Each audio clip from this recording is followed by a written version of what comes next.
Assalamualaikum warahmatullahi wabarakatuh. Salam sejahtera untuk kita semua. Shalom, Om Swastiastu, Namo Buddhaya, salam kebajikan, Rahayu. Yang terhormat Wakil Presiden Republik Indonesia, Bapak Profesor Dr. Kiai Haji Ma'ruf Amin, yang bersedia hadir.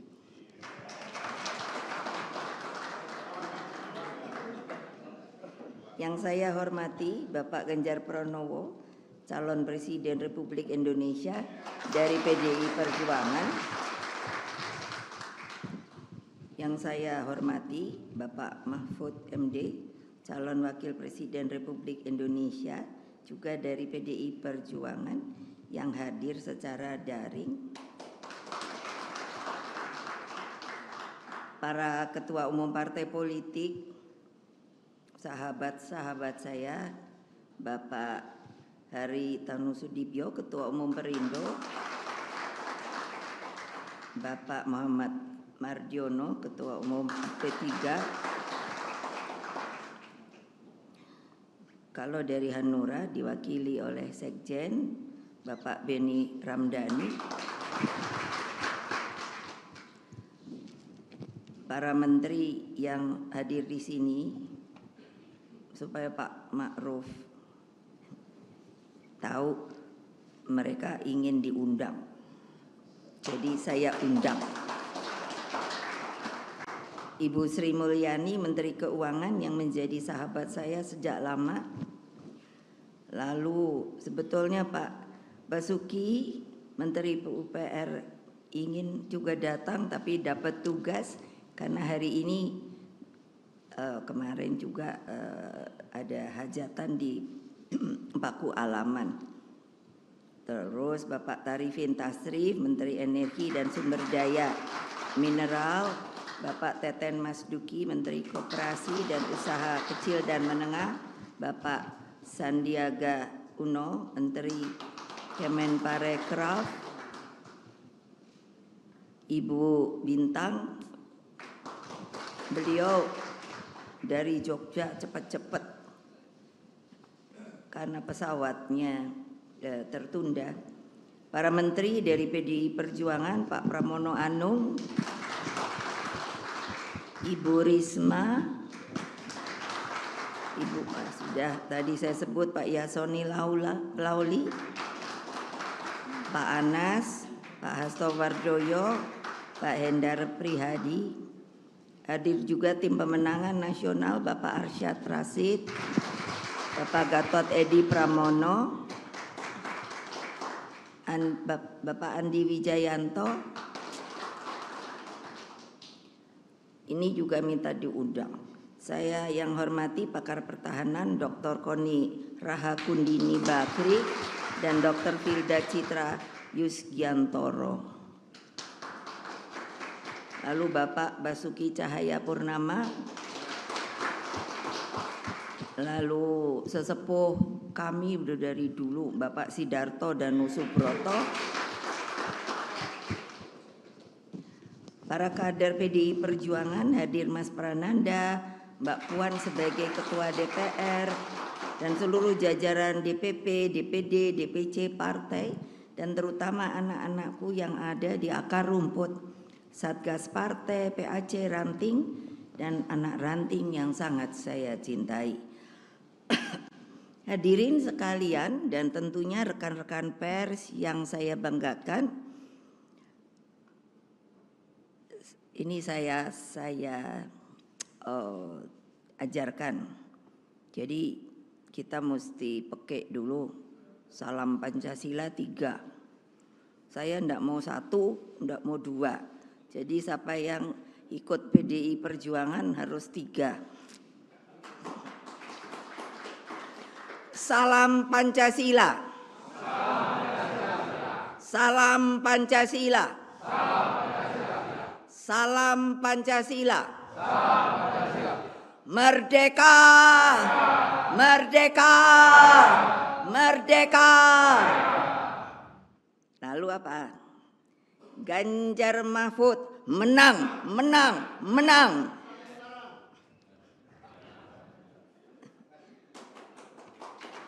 Puji syukur kita panjatkan kehadirat Tuhan Yang Maha Kuasa, Allah Subhanahu wa Ta'ala, sehingga PDI Perjuangan dapat memperingati ulang tahun ke-51. Jadi kalau dipikir cukup panjang, dari 1973 sampai sekarang. Dari PDI ke PDI Perjuangan sebenarnya. Inilah perjalanan panjang kita, pasang naik dan pasang surut telah kita alami sebagai dinamika kehidupan partai. Berbagai ujian sejarah telah menempa kita. Apa yang telah kita alami selama 32 tahun rezim otoriter Orde Baru misalnya, itu ketika PDI adalah gemblengan nyata terhadap ideologi, keteguhan dalam semangat juang dan soliditas organisasi. Betapa hebatnya tekanan yang kita alami saat itu hingga melahirkan kultur perlawanan terhadap segala sesuatu yang berbau penindasan. Watak dan karakter inilah yang muncul spontan ketika kita melihat ketidakadilan, kemiskinan, dan diskriminasi. Hadirin sekalian yang saya hormati, PDI Perjuangan mengambil saripati dari pengalaman ketertindasan ini. Melalui ulang tahun partai ini, kita menegaskan kembali pesan moral terpenting tentang jati diri PDI Perjuangan sebagai partai wong cilik.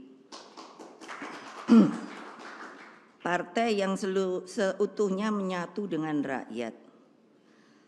Saya selalu mengajarkan kepada anak-anak saya, kepada seluruh anak-anak dari PDI Perjuangan, jangan pernah tinggalkan rakyat. Sikap ini selain sebagai muara dan komitmen ideologis, juga dari realitas sejarah. Ketika PDI berhadapan dengan rezim otoriter yang tidak segan menggunakan segala cara, maka rakyatlah penopang kita. Mereka disebut atau saya sebut akar rumput. Pasti banyak pertanyaan, kenapa Ibu selalu ngomong akar rumput, akar rumput? Akar rumput itu identik dengan rakyat. Saya orang pemerhati, sehingga hal kecil saja saya perhatikan. Dari kecil saya melihat, saya senang tanaman. Akar rumput termasuk simbol kehidupan.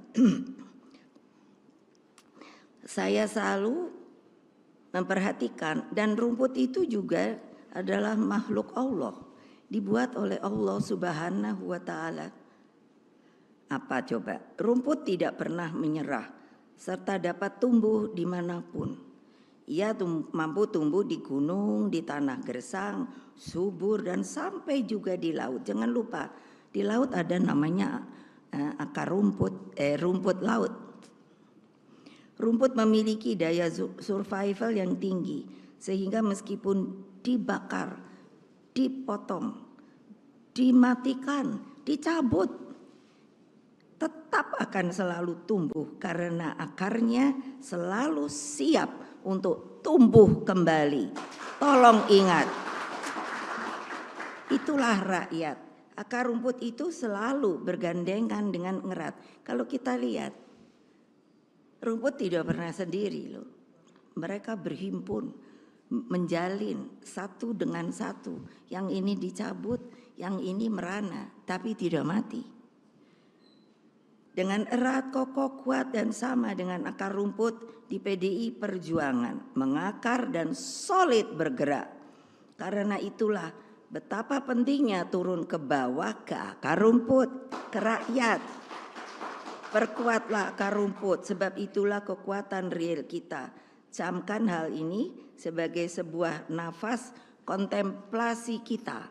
51 tahun kita bisa menjadi begini, bukan karena elit, bukan karena presiden, bukan karena menteri, tapi karena rakyat yang mendukung kita.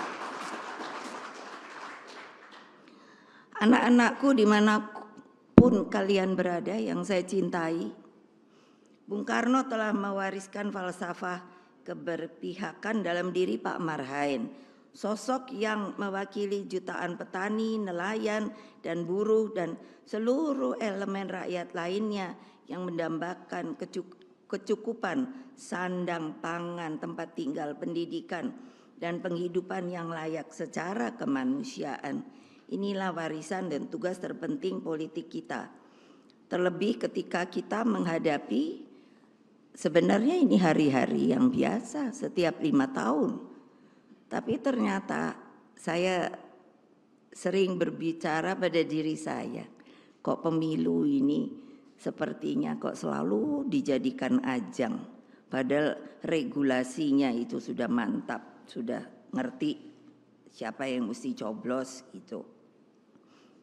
Pemilu adalah alat bagi rakyat Indonesia untuk menyampaikan seluruh aspirasi politiknya. Dalam proses ini, terhadap siapapun yang akan menjadi pemimpin ke depan, haruslah dipertimbangkan dengan matang. Rakyat Indonesia yang saya cintai, ini saya bicara sebagai Presiden kelima Republik Indonesia. Jangan tergiur. Jangan hanya melihat sosoknya, tetapi pikiran dan hatinya harus menjadi satu.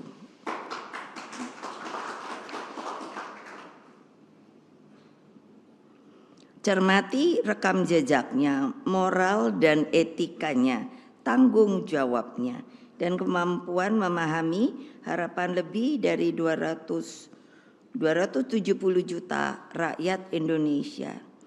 Dalam keseluruhan, syarat-syarat menjadi pemimpin, PDI Perjuangan bersama P3, Perindo, Hanura, dan para relawan meyakini bahwa Bapak Ganjar Pranowo dan Profesor Mahfud MD lah yang memenuhi syarat itu. Mereka berdua satu kesatuan Dwitunggal, sebab tidak ada negara maju tanpa adanya pemimpin yang memperjuangkan hukum agar berkeadilan. Tidak ada negara maju tanpa kepemimpinan yang manunggal dengan rakyat. Coba kita pikirkan di seluruh dunia, kalau ada pemimpin tidak menjalankan tugas dan kewajibannya dan justru tidak menaungi rakyatnya, pasti yang namanya negara itu lalu goncang. Itu bukannya apa, lihat saja sendiri, banyak negara yang seperti itu. Lalu apa? Pak Ganjar Pranowo, Pak Mahfud MD memenuhi 3 syarat sebagai pemimpin. Saya sebagai ketua umum partai, karena rule of the games dari pemilu itu kan partai yang harus memilih calon. Nah, ini kebetulan calon ada 3. Dan saya ditugasi oleh Kongres Partai sebagai ketua umum untuk memilih nanti calonnya. Nah, saya selalu lihat-lihat mana yang bagus ya. Oh ini, lihat lagi. Sampai saya kontemplasi, sampai saya bicara sama bapak saya. Terus saya tanya, lihat. Nah, akhirnya tentu harus ada keputusan. Jadi bukannya asal, oh kamu jadi pemimpin. Bagaimana nanti akan menaungi rakyat? Kalau saya bilang pemimpin itu adalah payung yang mengayomi seluruh rakyat Indonesia tanpa kecuali. Tolong diingat, di dalam Undang-Undang Dasar kita disebutkan bahwa setiap warga negara mempunyai hak yang sama di mata hukum. Ingat, tuh wartawan, ingat. Nah apa? Jadi dengan saya pilih Pak Ganjar Pranowo dan Pak Mahfud MD memenuhi 3 syarat sebagai pemimpin tersebut. Pertama, mereka saya lihat energik. Energi dan stamina sangat diperlukan. Memimpin sebuah negara kepulauan terbesar di dunia. Waktu PDI, karena saya ditekan ketika saya ingin membuat struktur itu menjadi tidak mengambang, karena hanya pada waktu itu hanya tingkat DPC itu hanya kabupaten, padahal di bawahnya ini seperti dibiarkan untuk namanya rakyat itu mengambang. Saya tanya kepada Mendagri, boleh apa tidak? Dilarang apa tidak? Tidak. Saya keliling Republik Indonesia ini bukannya hanya di kota-kota lalu diterima dengan gemerlap dan lain sebagainya. Saya bertemu akar rumput, saya duduk di bawah dengan mereka. Saya dengarkan cerita dan kesedihannya. Saya tahu sehingga adatnya. Orang Jawa, saya ngomong Jawa, orang Sumatera kebetulan dari keluarga ibu saya itu bahasa Sumatera. Jadi kalau tidak bisa keliling republik yang begini besar, lautan kita itu lebih besar dari kepulauannya.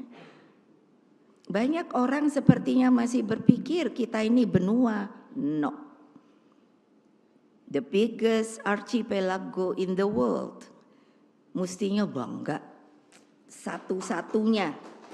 Tolong, terutama kadang yang saya lihat dari TNI, Polri dan lain sebagainya, masih sepertinya diajari bahwa kita ini untuk pertahanan keamanan itu sepertinya memakai sistem benua.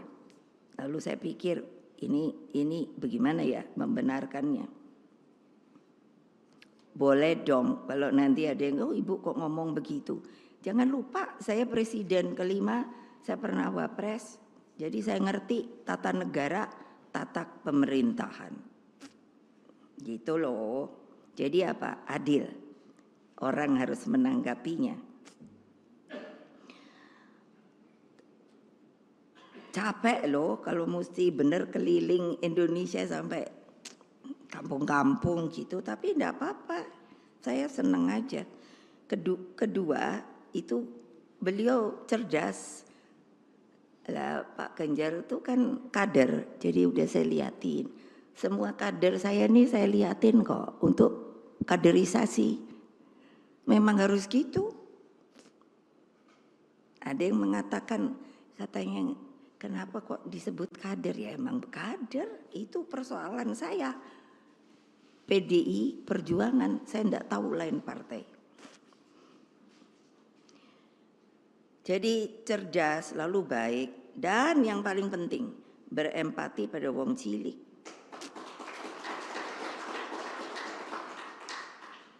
Ketiga, 21 program kerakyatannya menjadi jalan Indonesia yang lebih hebat, unggul, berdiri di atas kaki sendiri dan bermartabat. Bung Karno mengajarkan kita ini setelah merdeka dan banyak yang tidak mengetahui sejarah dengan benar, dimanipulir, terutama ketika pemerintahan rezim Orde Baru. Tidak mengatakan sejarah itu dengan sesuai dengan sejarahnya. Nanti kok ibu bisa ngomong gitu? Loh saya ngalami kok. Kenapa? Lah, kok Pancasila dimanipulir? Terus, bagaimana untuk mengetahui kamu tuh siapa? Itu pun tidak diberikan. Jadi banyak yang terombang-ambing masa kini. Nah, kalau saya memang berkeinginan, Pak Ganjar saya tanya dulu, kamu kalau saya tugasi, nanti marah juga kalau orang bilang ditugasi. Memang saya harus menugasi. Beliau kader. Lalu Pak Mahfud saya tanya juga, kalau nanti saya jadikan presiden dan calon presiden harus menjalankan ya yang namanya rencana untuk bagaimana memimpin bangsa dan negara ini. Sehingga apa yang dicita-citakan oleh para pendidik bangsa, rakyat kita, tolonglah pergilah ke TMP. Saya bawa Mbak Puan, Mas Nanan dari sejak masih TK. Kalau pergi ke Taman Pahlawan, Saya sengaja membawa bunga yang berlebih. Saya bilang pada mereka, setelah keluarga kita tabur bunga, kamu cari nisan-nisan yang tidak bernama. Saya paling jengkel kalau orang mikir, oh ya sudah Bu, kita sudah merdeka ya merdeka. Lupa bahwa negara ini dibuat dengan susah payah, bahwa kita ditekan 3,5 abad oleh para penjajah. Lalu sekarang para elitnya, orang-orang yang sudah berkelayakan, melupakan yang namanya akar rumput, yang namanya wong cilik, yang masih sengsara, yang tidak berkeadilan. Sekali lagi saya katakan, kita setiap warga negara Republik Indonesia, siapakah dia?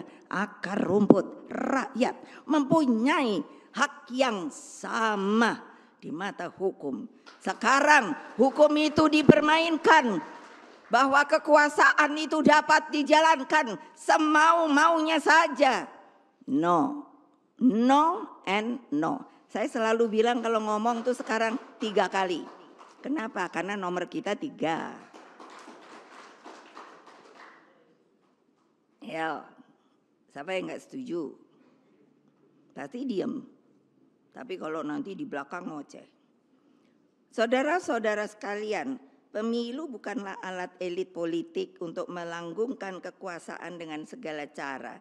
Di dalam pemilu, pemilihan umum, ada moral dan etika yang harus dijunjung tinggi. Loh, saya pernah presiden. Ya setelah pemilu enggak ribut saya. Ya sudah, kalau memang betul itu rakyat memilih begitu, sudah. Kekuasaan tuh tidak langgeng loh. Yang langgeng tuh yang di atas loh. Kekuasaan akan berhenti apapun jabatannya.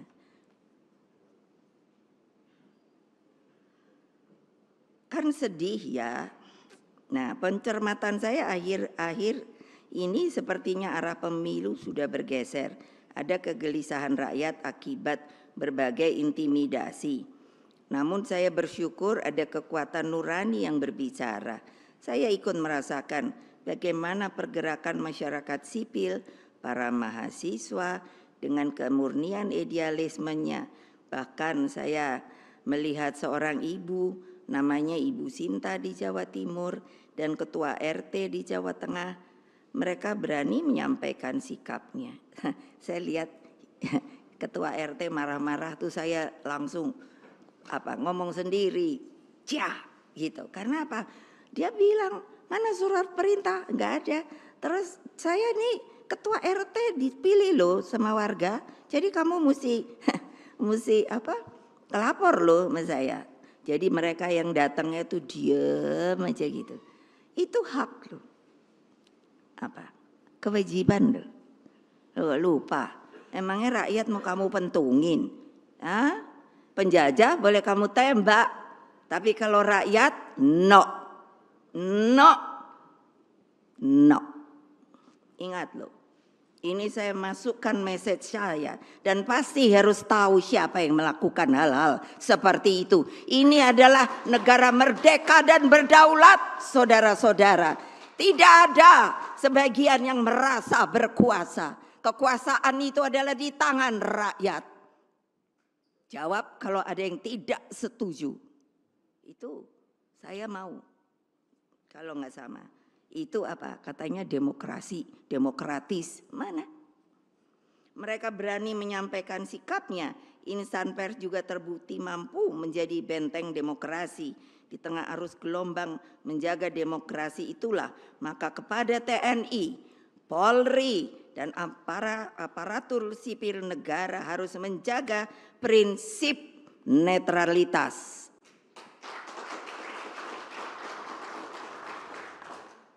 Ya emangnya pelor mau ditembakin ke rakyat? Emangnya itu rakyat sopo? Apa gitu? Ya enggak lah.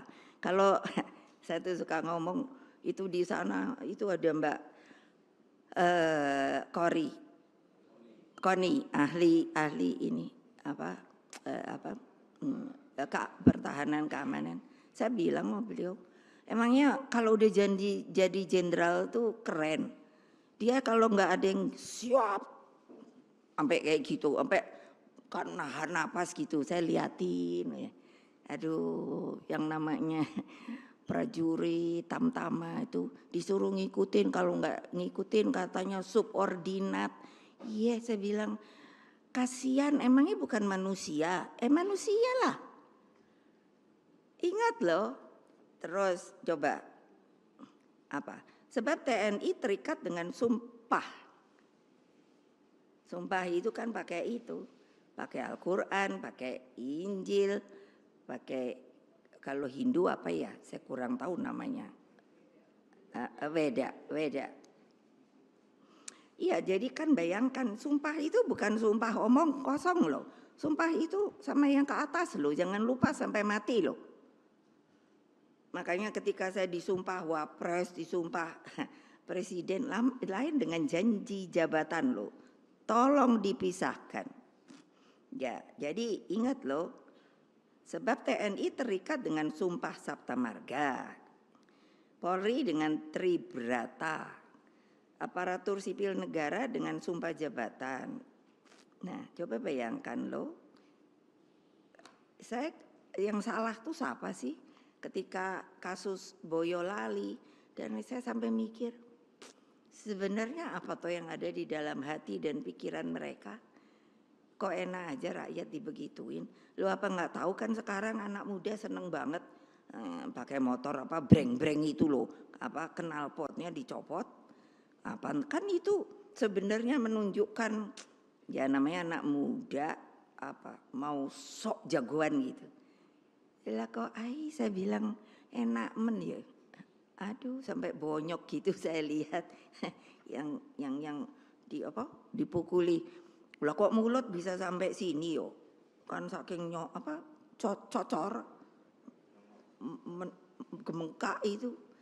Terus saya tuh sampai mikir gini. Yang melakukan itu orang tuanya sopo? Pada rakyat yang kayak gitu. Orang tuanya itu di mana sih? Apa bukan rakyat? Rakyat lah. Eleng loh. TNI, Polri dan lain. Mereka tuh jadi itu kan gratis loh. Dibayar oleh negara loh. Negara tuh dari mana bayarannya? Ya dari rakyat lah yang ngumpulin patuh, bayar pajak dan lain sebagainya. Ini sirkulasi apa? Saya bukan sentimen, enggak. Ini supaya tahu kalian itu abdi negara, bukan perorangan. Udah begitu, mbok sadar apa? Yang harus dilindungi itu siapa toh? Ya rakyat lah. Lah kok saya lihat, kok sekarang kayak begini ya? Gimana sih? Saya kalau ngomong memang benar. Makanya saya bikin ininya apa namanya nih? Tagline-nya Satyam Eva Jayate. Sebetulnya apa toh maksudnya ya nanti. Nah, jadi kan seperti ini. Nih, saya mau ngomong sama Polri. Yang memisahkan Polri itu saya loh. Ketika presiden kelima dipikirnya gampang, susah payah loh. Karena apa? Karena terpisahkan lagi dari TNI. Baik-baik. Itu apa enggak saya beri untuk ada pemasukan, ada pendapatan untuk APBN-nya. Saya belikan yang namanya peralatan dan lain sebagainya. Eleng loh ya yang jadi pemimpin. Jangan macam-macam. Jangan saya dibully. Kalau kali ini saya udah janji, kalau dalam kampanye ini saya dibully-bully, saya udah punya loh yang namanya pengacara. Saya tepat janji loh. Waktu sebelumnya mau dibully kayak mau apa terserah aja, tapi saya pernah bikin. Jangan saya dibully ketika pemilu. Ya, saya bukan nakutin, itu kata kebenaran saya. Nah, jadi ya eleng aja dah. Dan apa sih? Selain itu mereka juga berasal hidup dan nantinya akan kembali menjadi rakyat biasa. Kayak apa loh, kalau lagi jadi jenderal udah gitu pensiun, banyak lalu mengingat, wah dia waktu jadi ini kok gitu ya Bu. Nah saiki wis dadi wong biasa. Hadirin sekalian, seluruh anak-anakku yang sedang mendengarkan dimanapun mereka berada, kebenaran dalam pemilu terjadi ketika rakyat dapat mengekspresikan hati nuraninya secara bebas, merdeka, dan berdaulat. Nah ini juga untuk KPU, Bawaslu, tolong dong kerja yang benar. Saya kan baca tuh di jalan ada apa itu baliho, wah pemilu yang demokratis. Di mana ya saya lihat ada 2. Kan saya mata tuh suka lihat kalau lagi jalan. Lalu jujur, adil, luber, langsung, umum, bebas, langsung, umum, bebas. Nah ini bebasnya dan rahasia. Jadi tidak digiring loh. Tolong ya. Lah gimana Toyo? Saya dulu mempertahankan nanti. Dulu saya mau, dulu kan waktu zaman Orde Baru tuh LPU. Lembaga Pemilihan Umum, menurut saya itu lebih kuat. Nah, tapi waktu apa namanya reformasi itu dijadikan komisi. Saya selalu mengatakan, tapi selalu kayak saya dibully gitu. Lalu saya bilang komisi itu ada Pak Lauli, jawab saya. Komisi itu sifatnya ad hoc kan, bahwa suatu saat tuh bisa dibubarkan. Itu berulang kali saya ngomong. Jadi kan, aduh gimana sih?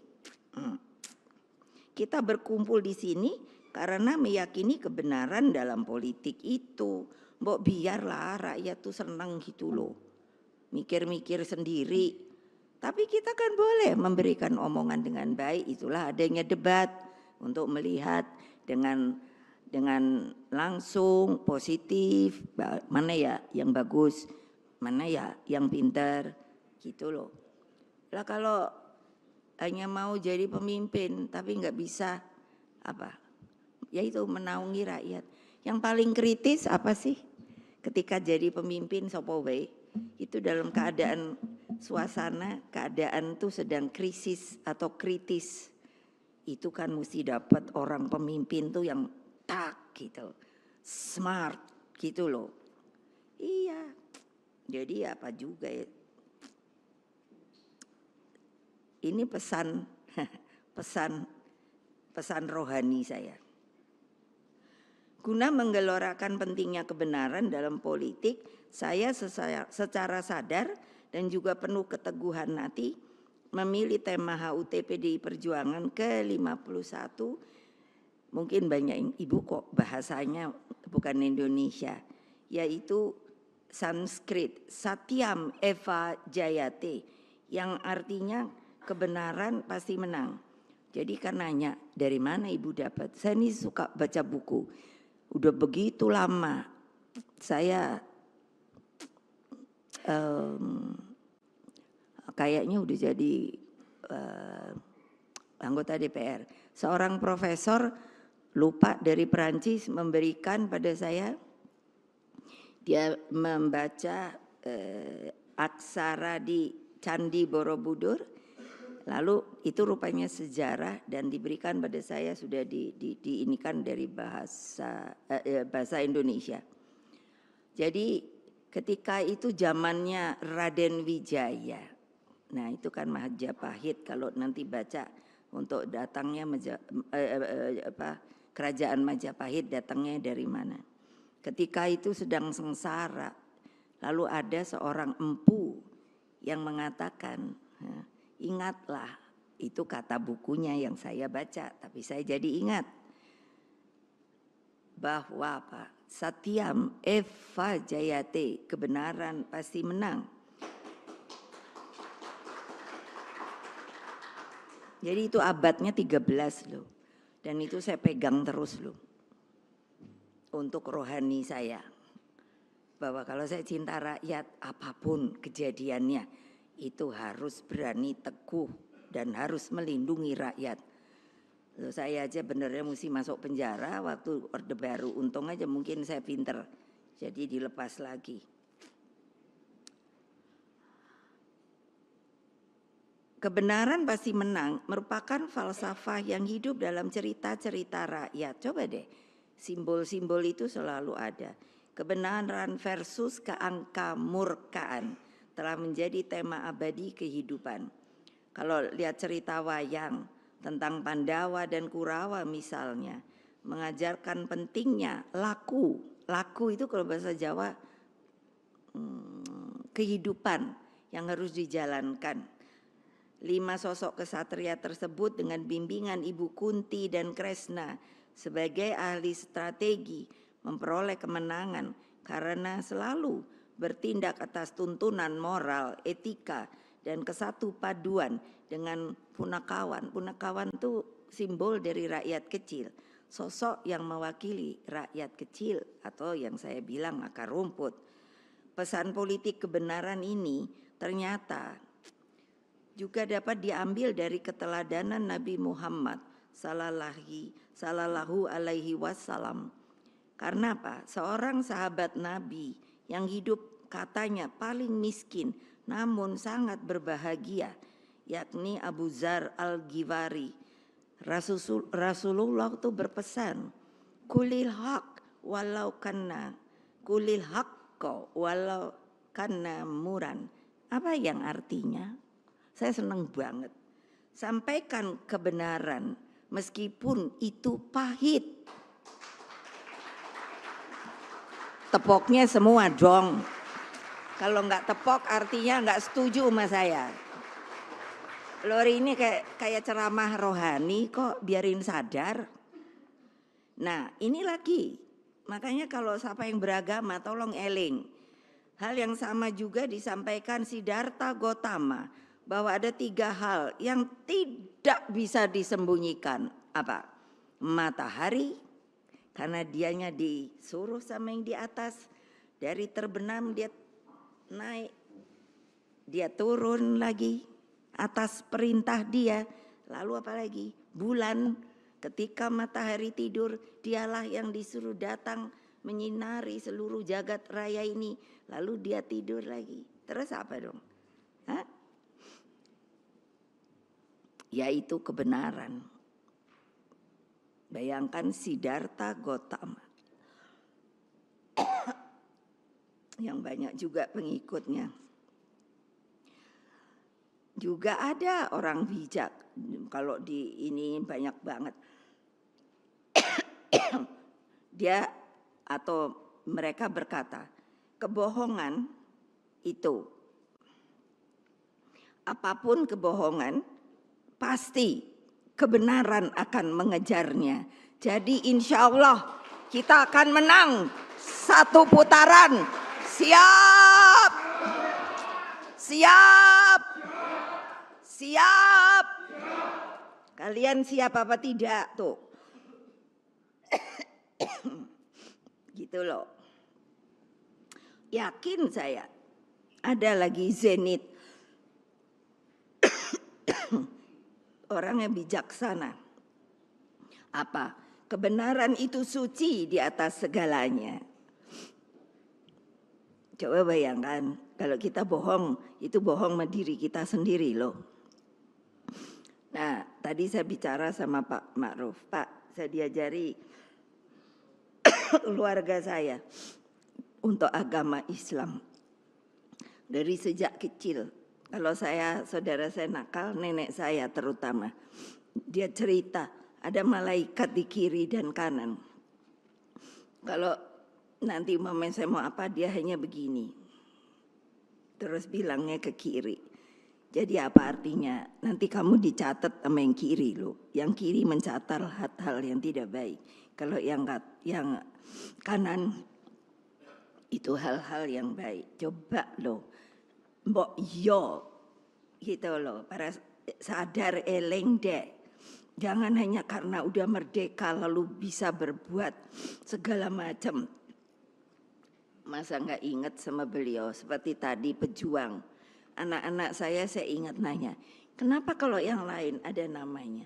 Kenapa kok yang ini tidak ada? Apa yang saya bilang?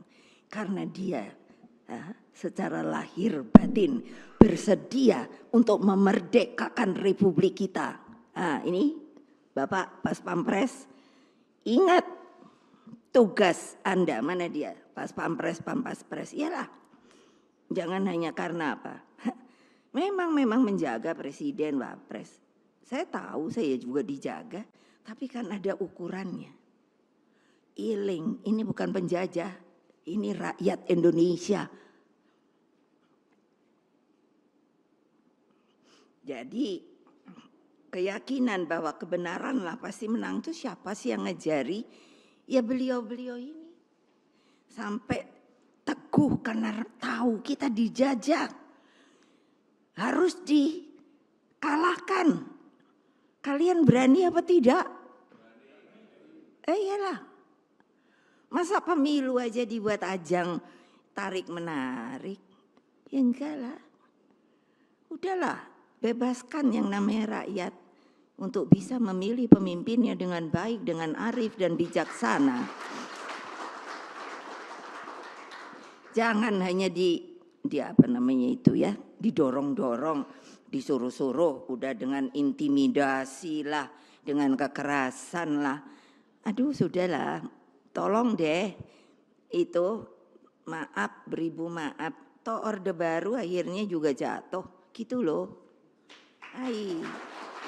Gimana toyo? Apa artinya? Bahwa kekuasaan itu tidak langgeng, yang langgeng tuh rakyat loh. Karena apa?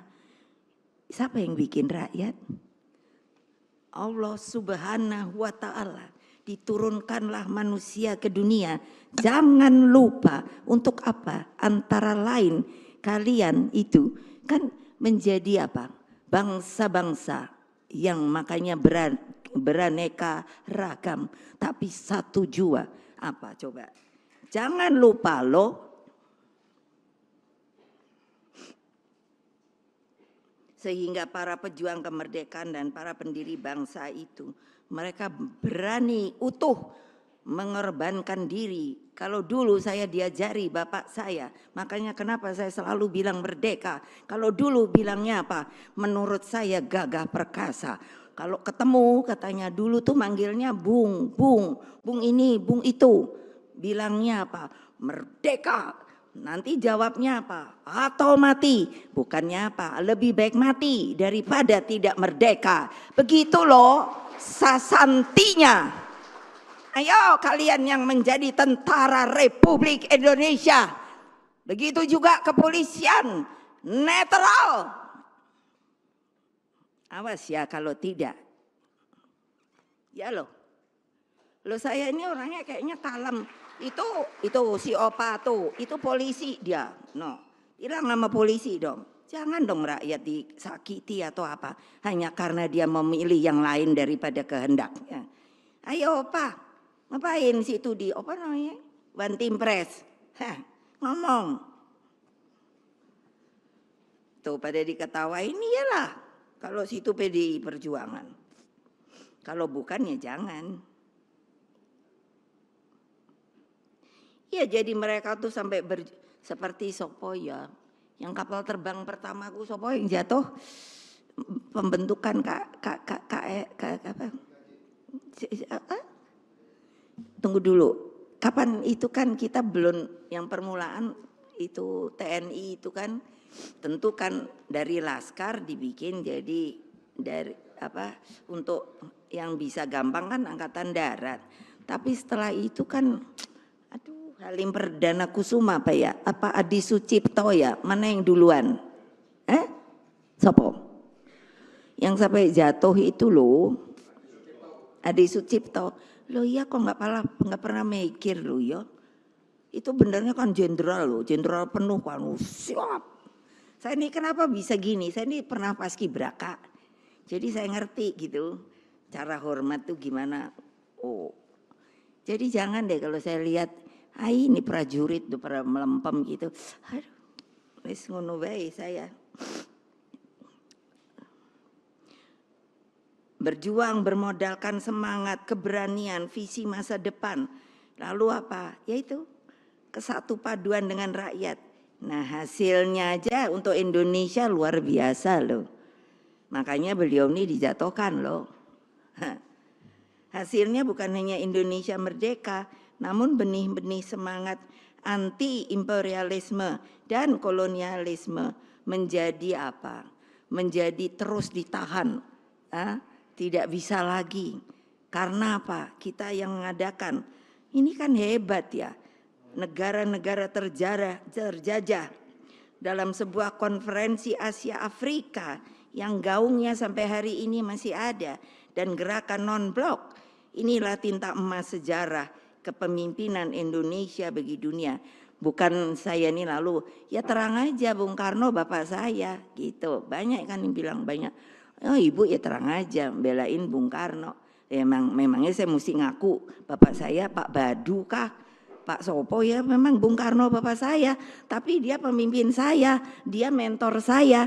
Kalau lihat tadi seperti itu, bayangkan kalian itu Bung Karno ketika tahun 50 kembali kemerdekaan ada di kita lagi. Itu yang sampai penuh gitu adalah apa? Rakyat mengeluh-elukan karena tahu bahwa kita merdeka penuh. Kalian sekarang sekali lagi rakyat mau dibegitukan? No. Saya udah ngomong berapa? 3 kali. Apa artinya? Saya serius loh. Saya serius loh. Silahkan memilih yang benar supaya dicintai oleh rakyat. Jadi jangan alasan, aduh saya sampai mikir, oh ya kalau ini kan sebetulnya dimenangkannya oleh sukarelawan. Memangnya sukarelawan itu datang ke KPU. Saya loh ketua umum yang neken siapa yang bakal calon. Gitu loh. Tolong ingat deh. Kecuali kalau ada untuk presiden sama wapres itu independen. Kan gak laku. Alah udah jangan rakyat jangan dibodohi lah. Ya konferensi Asia Afrika itu sampai hari ini saya ke luar negeri aja, wah pasti dielu-elukan. Kita makin banyak yang merdeka karena konferensi Asia Afrika. Nah itu pemimpin yang benar loh, bapak saya nanya, apa enggak takut sih Pak kalau nanti kita kucilkan? Enggak, kita harus, karena kitalah yang namanya bisa memperjuangkan sebuah negara yang utuh, bersatu, dan merdeka, dan berdaulat. Wah keren deh kalau saya udah diomongin gitu. Lah ini kok melempem. Jadi ini tinta emas sejarah kepemimpinan Indonesia bagi dunia. Jangan dilupakan dong. Pertanyaan saya selalu pada tentara, Polri.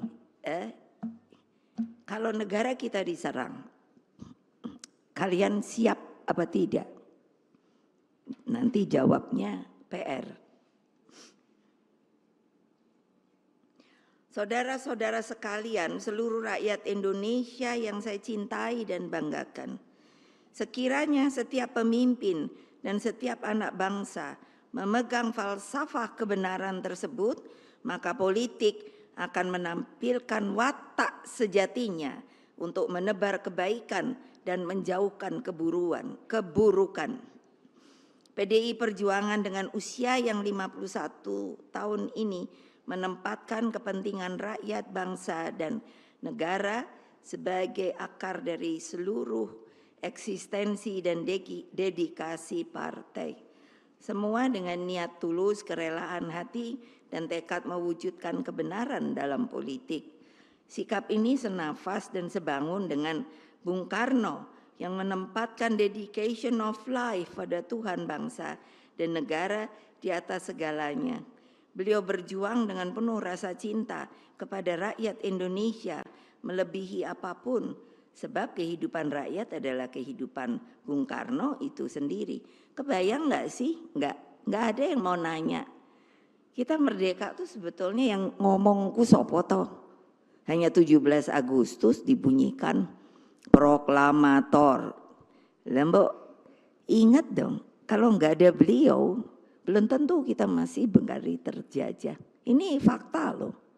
Orang saya tanya sama ibu saya, waktu itu benernya pada takut nggak sih? Waktu mau mengucapkan proklamator, lah iyalah mau ngerekkan bendera merah putih, orang namanya lagi dijajah, Jepang, untung waktu itu sudah kalah. Bung Karno itu seorang jenius loh. Visioner. Beliau kan sudah ada, makanya mestinya baca buku. Sudah itu sebetulnya kalau dibaca maka kita mengerti why kita harus merdeka. Beliau bilang nanti kalau di lautan Pasifik itu menjadi merah, maka pada waktu itu, beliau senang simbol-simbol, maka pada waktu itulah rantai penjajahan akan putus. Makanya dibuat patung di dekat Hotel Borobudur tuh apa? Itu kan patung Irian Barat dengan rantai yang terputus. Tolong ambil, jatuh.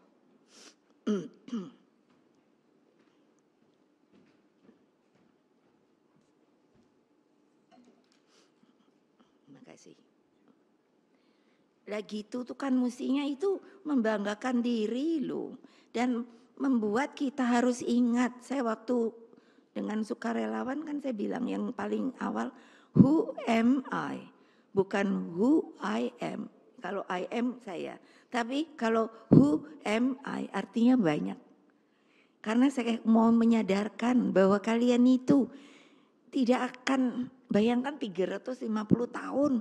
Mana ada tentara, mana ada Polri. Gawat. Yang ada Ken Petai.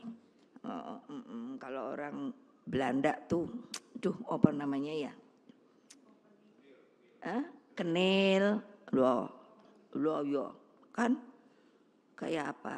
Tapi juga banyak bangsa kita yang jadi pengkhianat, ngikut itu, nembaki rakyatnya sendiri. Boleh lihat sejarah. Terus kamu juga mau kayak gitu ya enggak lah. Nah itu loh. Jadi Bung Karno tuh mengingatkan menjaga persatuan dan kesatuan bangsa. Bayangkan beliau itu sudah sampai memperkirakan perjuanganku lebih mudah karena mengusir penjajah. Tetapi perjuanganmu akan lebih sulit karena apa? Tanda kutip melawan bangsamu sendiri. Ya lucu toh. Lucu loh. Nah itu pada peringatan Hari Pahlawan 10 November 61. Karena itulah kepada anak-anakku semua dimanapun seluruh rakyat Indonesia berada. Di seluruh penjuru Nusantara jagalah persatuan itu. Banyak loh yang namanya penjajah itu memang mengajarkan kepada kita dengan nama divide et impera, memecah belah. Kalau bisa saudara sendiri dipecah belah, apalagi rakyat dipecah belah. Apalagi kalau pemimpinnya sengaja dengan yang namanya akal, itu juga memecah belah. Karena apa? Karena mabuk kekuasaan. Nah jadi peganglah sesanti Bhinneka Tunggal Ika, Tanhan Dharma Mangra. Jadi tanpa pernah mundur sejengkal pun. Jadi Bhinneka Tunggal Ika itu satu. Berlain, bersuku-suku, tapi satu jua. Kok lupa ya? Itu Pak Ganjar. Nanti insya Allah kalau situ menang, ini didengar banyak orang. Yang harus dijalankan pertama adalah pelajaran sejarah yang benar. Menegaskan supaya apa? Bukan hanya di sini, tapi itu menjadi di sini. Kalau saya lihat, ini kalau saya suka ngomong Tiongkok gitu, terus wah Bu Mega tuh komunis, iyalah cupet banget. Mbok dilihat 1,6 dia, dan dia ikut konferensi Asia Afrika. Bung Karno dengan susah payah mengeluarkan melalui Mao Zedong, kamu udah waktunya tidak tertutup oleh tirai bambu lagi. Sini ikut supaya kamu bersama yang lain bisa menjadi negara merdeka berdaulat. keluarlah yang disuruh adalah Zhou Enlai. Nah ini mana ada di sejarah yang datang Zhou Enlai, lalu siapa? Panglima Chen He, begini-begini, saya liatin aja. Karena kan masih kecil, tapi udah kelihatan punya karakter. Apa? Loh, yang namanya anak-anak masih dari TK. Saya pernah ke sana kan. Dia sudah disuruh berdiri dengan apa? Kalau kita menyanyikan lagu Indonesia Raya, itu sengaja selalu saya sudah membuat instruksi. Ini sebetulnya dibuat oleh Rudolf Wage Supratman, inilah yang asli. Saya dapat dari arsip yang tentunya saya kurang tahu kenapa pada waktu itu hanya 1 stansa. Jadi dengan PDI Perjuangan saya suruh 3 stansa. Karena apa? Itulah kita akan lihat yang dimaksud Indonesia yang merdeka bernama Indonesia Raya. Kita sendiri rasanya, saya tidak tahu yang lain. Tapi itulah yang menumbuhkan rasa cinta tanah air dan sesama rakyat dan bangsa di dunia ini. Makanya harus ada di sini. Oleh itu Tiongkok dari PAUD dia suruh anak-anaknya begini. Lalu apa? Kalau tidak begini adalah begini.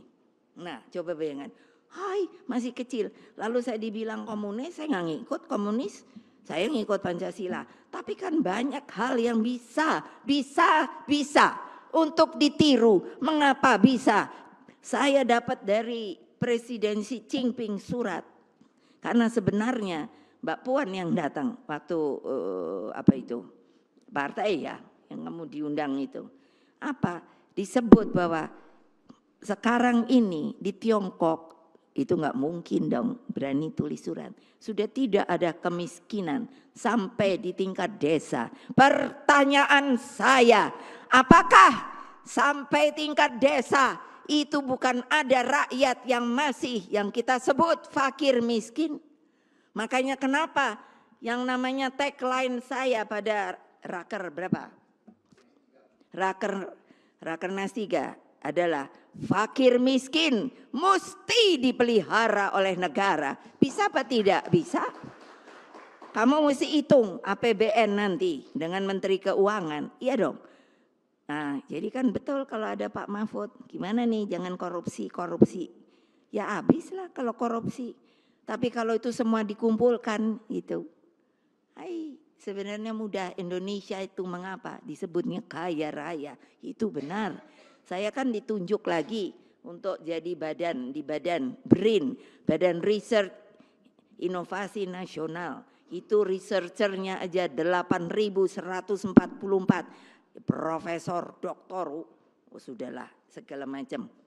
Untung saya waktu disuruh, ntar saya ketemu orang pinter gitu, tapi terus saya bisa menyombongkan diri.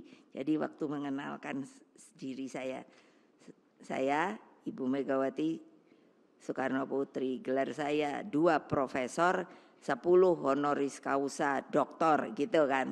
Jadi semuanya pada loh iya loh. Jadi kalau saya ngomong itu tidak benar. Dari keilmuan dapat dipertanggungjawabkan. Dari rohani dapat dipertanggungjawabkan. Kalau ada yang mau membantah saya datang. Jangan saya dibully. Jangan saya dipotong-potong kalau ngomong. Coba ayo. Saya selalu bilang kalau enggak setuju sini catat nama. Ya tentu dong. Mbak Puan bilang, Mama kalau ngomong jangan keras-keras. No. Karena saya ingin mengatakan kepada rakyat saya bahwa kalian itulah sebenarnya pemegang kekuasaan di Republik ini. Jadi jangan takut kalau diintimidasi, dipukul, langsung kamu harus ngomong. Jangan takut.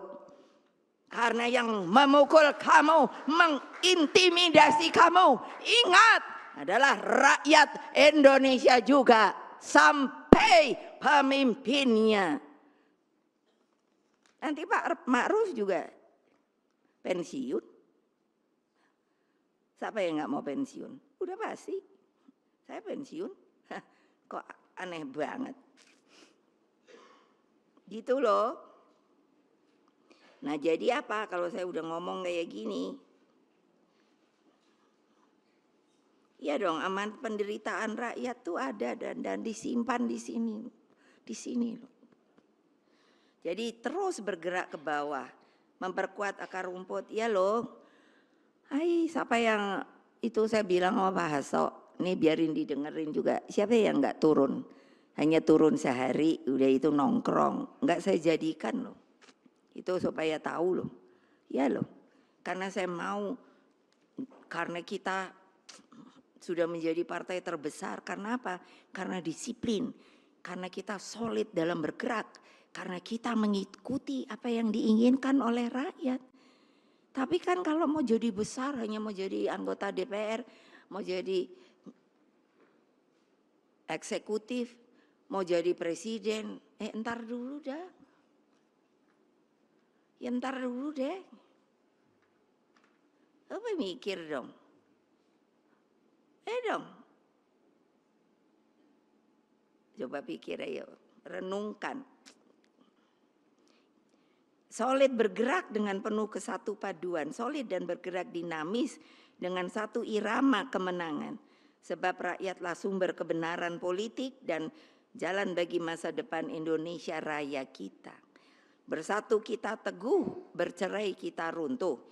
Gelorakan rasa cinta pada banteng moncong putih nomor 3 dan Ganjar Mahfud MD nomor 3. Percayalah. Sekali lagi, kebenaran pasti menang. Satyam Eva Jayate. Menang, menang, menang. Merdeka, merdeka, merdeka. Kita pasti menang.